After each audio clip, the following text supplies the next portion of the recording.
성도 여러분 안녕하십니까? 8월 7일 월요일입니다.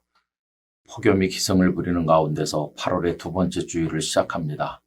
무더위 가운데 짜증이 나기 쉽지만은 하나님을 생각하면서 침착하게 그리고 우리의 마음을 잘 다스려서 하루하루를 감사함으로 살기를 원합니다. 오늘 우리가 읽을 말씀은 예레미야 20장에서 23장까지입니다. 그 중에서 20장 9절 말씀을 같이 묵상하겠습니다. 내가 다시는 여호와를 선포하지 아니하며 그의 이름을 말하지 아니하리라 하면 나의 마음이 불붙는 것 같아서 골수에 사무치니 답답하여 견딜 수 없나이다. 아멘. 예레미야는 하나님의 말씀을 열심히 전했는데 그 내용이 백성들이 듣기 좋아하는 내용은 아니었습니다. 왜냐하면 남한국 유다가 범죄했다. 그래서 하나님께서 진노하셨다. 이제 하나님의 채찍이 임할 것이다. 이런 말씀을 전하니까 듣기 좋아하는 사람이 없는 것이죠. 이런 말씀에 대해서 특별히 기득권층이 반발했습니다. 그들은 하나님께서 자신들을 선택하셨기 때문에 유다가 결코 멸망할 리가 없다. 우리는 평안할 것이다.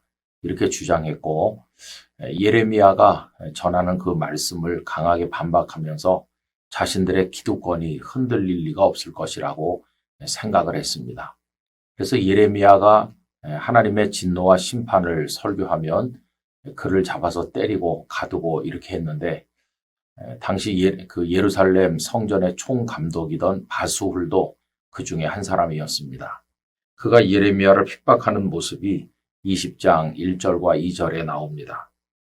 임멜의 아들 제사장 바수훌은 여호와의 성전의 총감독이라. 그가 예레미야의 이 일 예언함을 들은지라. 이에 바수훌이 선지자 예레미야를 때리고 여호와의 성전에 있는 베냐민 문 위층에 목을 씌우는 나무 고랑으로 채워 두었더니. 그래서 예레미야를 때렸을 뿐만 아니라 예전 조선시대 때 칼쓴 죄인이라고 하죠. 이렇게 목에다 채워가지고 가둬놓는데 예레미야를 그렇게 핍박하였습니다. 여러분, 하나님의 말씀을 전했는데 다가온 결과가 그와 같은 모욕적이고 비극적인 결과였을 때 예레미야는 큰 충격을 받았습니다. 그래서 그 마음이 고통을 겪게 되었고 이제 내가 다시는 하나님의 말씀을 전하지 않아야 되겠다 하는 생각까지 가지게 된 것이죠.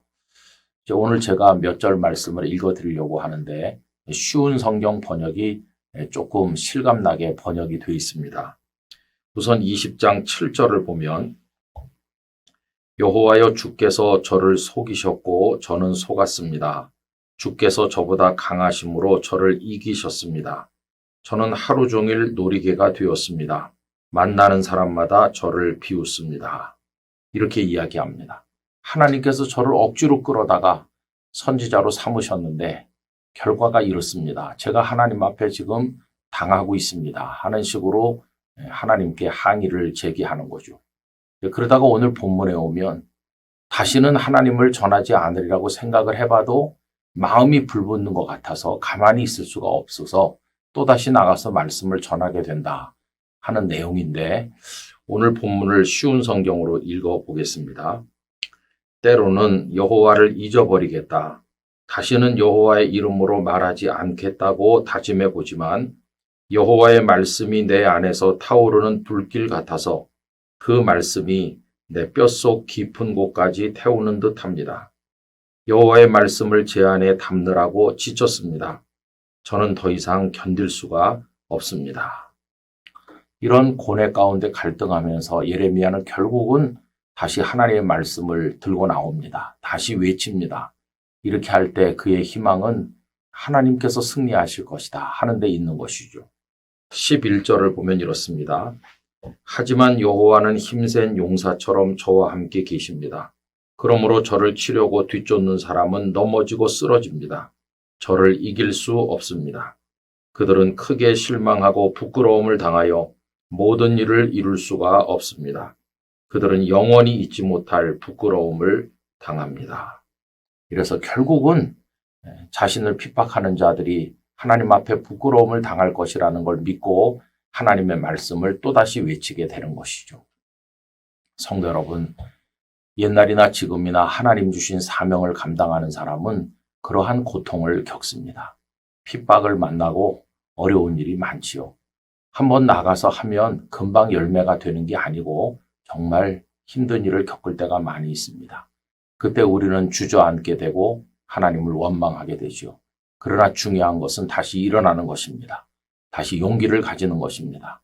그리고 나가서 하나님의 말씀을 다시 전하는 것입니다. 이 영상을 함께하는 많은 분들, 그리스도인으로 이 땅에 생존하는 게 결코 쉽지 않지만 여러분 포기하지 말고 하나님의 말씀을 증거하기를 원합니다. 그렇게 할 때 마지막 승리를 주실 줄로 믿습니다. 하나님 우리 편에 계신 줄 알고 사명을 끝까지 감당하는 모든 성도님들 되시기를 기원합니다. 아버지 하나님, 하나님의 말씀을 전하다가 핍박을 만난 예레미야가 견디기 힘들어 좌절하기도 하고 하나님을 원망하기도 하였으나 하나님의 말씀이 그의 속에서 불이 되어 다시 일어나 말씀을 전하지 않을 수 없었던 그 모습을 저희들이 봅니다. 그는 어려움 속에서도 끝까지 눈물의 선지자의 길을 걸었고 사명을 완수하였습니다. 오늘 저희들이 이 땅에 그리스도인으로 살아가기가 쉽지 않으나 눈물을 뿌리면서라도 하나님을 의지하고 그리스도인됨을 끝까지 지켜나가도록 인도하여 주옵소서. 무더위 가운데서 성도들을 보호해 주시옵소서. 예수님의 이름으로 기도하옵나이다. 아멘.